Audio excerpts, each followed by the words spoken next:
Aku masih tak beranjak dari sana meski hatiku sudah ditusuk-tusuk oleh ribuan jarum. Aku ingin tahu sejauh apa hubungan keduanya. Aku benar-benar tak menyangka hal ini sebelumnya. Bahkan terbayangkan di dalam pikiranku pun tak pernah. Lebih baik kamu ceraikan saja dia, Mas. Kita bisa nikah lari kalau mama kamu tidak setuju. Gak segampang itu, Vina. Kenapa lagi sih, Mas? Kamu udah bohongin aku loh selama kurang lebih setengah tahun. Harusnya kamu itu minta maaf sama aku dan memujukku.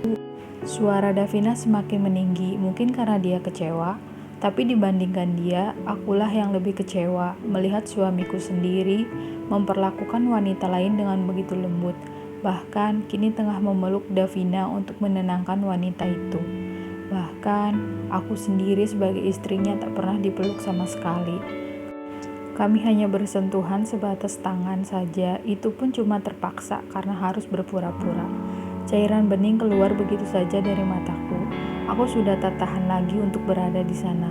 Mau menghampiri keduanya pun, aku tak ingin ada keributan di acara keluarga Kara, karena aku masih menghormati mereka. Yang bisa aku lakukan cuma diam untuk sekarang. Sembari berjalan, aku menghapus air mataku agar tak ada yang curiga aku habis menangis. Kok sendiri? Kara mana? Tadi dia bilang mau nyusul kamu loh, tanya Papa Irwan. Aku hanya tersenyum tipis sambil berbohong di depan Papa Irwan. Udah ketemu kok, Pak. Kara bilang dia kebelet pipis, makanya aku tinggal. Begitu ya? Terus mama kamu kemana? Kenapa dia juga belum kembali? Lagi ambil cemilan buat kita semua, Pak. Papa Irwan mengangguk-angguk, lalu mengambil buah semangka yang sudah dipotong-potong dan memasukkannya ke dalam mulutnya. Aku sudah duduk lagi di sana, nimbrung lagi dengan paman dan bibi dari Kara. Tak lama kemudian, Kara kembali dan duduk di sampingku.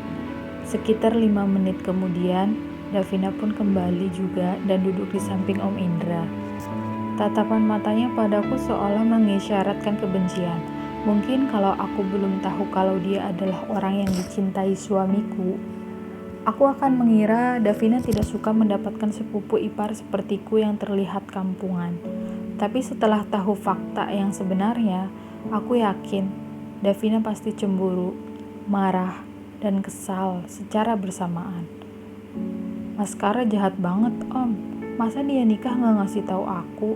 Mana gak dikenalin pula sama istrinya? Ucap Davina yang mengadu ke Papa Irwan. Ah, masa iya? Papa kamu apa gak cerita? Kan Om sudah bilang juga, cuma memang pernikahannya gak besar-besar banget. Soalnya kata Zey buang-buang uang. Yang diundang pun cuma orang terdekat aja sama partner bisnis. Oh gitu, Om. Aku kira karena apa? Ya, tapi ya sudahlah. Papa Irwan langsung mengenalkan aku ke Davina. Kami bersalaman dan saling melempar senyum satu sama lainnya.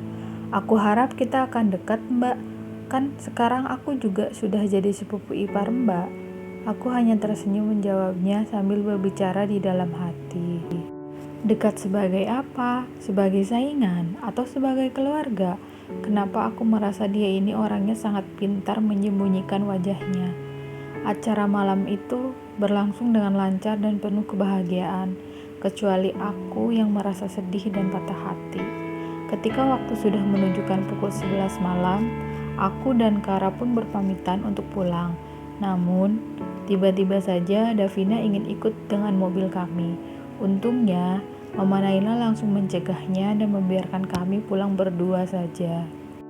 Kar, panggil aku ketika berada di depan kamar kami masing-masing. Mau bicara apa? Ini sudah malam, Zey. Aku lelah, mau tidur. Ya sudah, gak jadi aja. Kamu boleh masuk ke dalam kamar kok. Bicaranya bisa besok aja.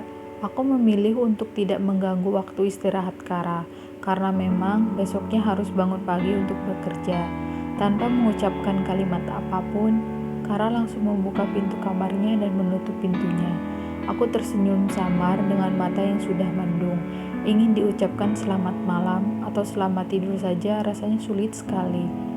Nyatanya, aku memang bukan siapa-siapa bagimu. Keesokan paginya, ketika aku sedang menyiapkan sarapan di meja makan, aku mendengar suara bel dari luar rumah. Aku berjalan ke depan dan membukakan pintunya. Ada Davina di depan pintu dengan senyuman manisnya. "Mas Kara masih belum berangkat kerja kan, Mbak?" tanyanya padaku. "Belum." Dia masih siap-siap. "Sebentar lagi kami akan sarapan. Ayo masuk, kita sarapan bersama," ajakku ke Davina. Walaupun setelah kalimat ajakan itu keluar, rasanya aku menyesal. Tapi mau bagaimana lagi? Tak mungkin juga aku mengusirnya. Davina kan sepupu suamiku dan mereka belum tahu kalau aku tahu hubungan keduanya. Aku masih belum menemukan waktu yang cocok untuk bicara dengan Kara. Saat Davina sudah masuk ke dalam rumah, Kara sudah turun dari kamarnya dan sedang berjalan menuju ke meja makan. Aku yakin Kara pasti terkejut akan kedatangan Davina. Benar saja dugaanku. Kara bahkan sampai berhenti berjalan karena saking terkejutnya. "Pagi, Mas. Hari ini aku numpang sarapan di sini ya." "Oh iya. Nanti aku numpang sama mobil Mas Kara juga untuk ke minimarket depan ya." Kara hanya mengangguk saja sebagai jawabannya.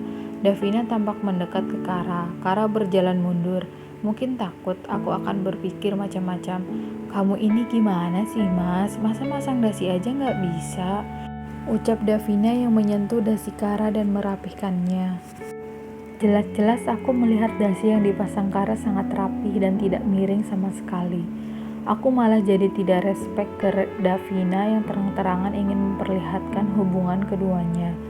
"Udah nggak usah, aku bisa sendiri Vina, kamu duduk aja kita sarapan," ucap Kara yang sepertinya merasa tak nyaman. Kara duduk di kursinya sementara Davina memilih duduk di sebelah Kara dan aku berhadapan dengan Kara. "Maaf ya Mbak, soalnya biasanya aku selalu pakein dasi buat Mas Kara. Jangan salah paham ya Mbak," ucapnya dengan tersenyum manis. Tapi di balik senyuman manisnya itu, aku yakin dia tersenyum miring dan ingin aku memang salah paham pada mereka. Bahkan ketika makan pun, Davina mengambilkan lauk pauk untuk Kara tanpa memikirkan perasaan aku sebagai istri Kara. Mas Kara itu kalau sarapan sukanya sama yang manis-manis sebenarnya. Tapi mungkin Kara Mbak yang buatin, jadinya dia makan aja, ucap Davina lagi. Yang sepertinya memang ingin mulai persaingan denganku. Aku tahu, aku memang tak tahu banyak tentang Kara. Mungkin jika dibandingkan dengan Davina, aku tidak ada apa-apanya. "Kalau makan jangan banyak bicara." Suara Kara membuat Davina jadi diam. Sarapan di hari itu rasanya menyesalkan sekali. Aku harus berada di satu tempat bersama dengan orang yang suamiku cintai. Sarapan telah usai. Kara pun sudah siap berangkat kerja. Aku mencium tangan Kara, meskipun terlihat jelas sekali Kara tidak suka. Mungkin dia takut kalau Davina marah, tapi aku tidak peduli. Toh, itu memang kesepakatan kita berdua yang harus terlihat romantis jika di depan keluarga.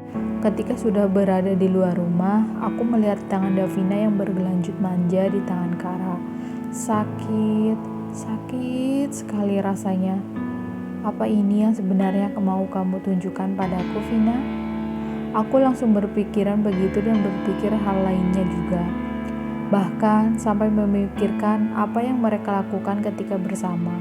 Apalagi kelihatan sekali kalau Davina begitu manja ke Kara dan Kara terlihat tak masalah dengan itu. Tapi bagaimana denganku? Tentu saja itu masalah bagiku. Suamiku adalah milikku. Seharusnya tak ada wanita lain yang bermanja padanya termasuk sepupunya sendiri. Apalagi aku sudah tahu hubungan seperti apa yang mereka jalani. Miris sekali kisah percintaanku. Baca selengkapnya di aplikasi KBMF. Cari aja nama penaku, namanya Yoyota, atau ketik aja judulnya "Lihat Aku Suamiku."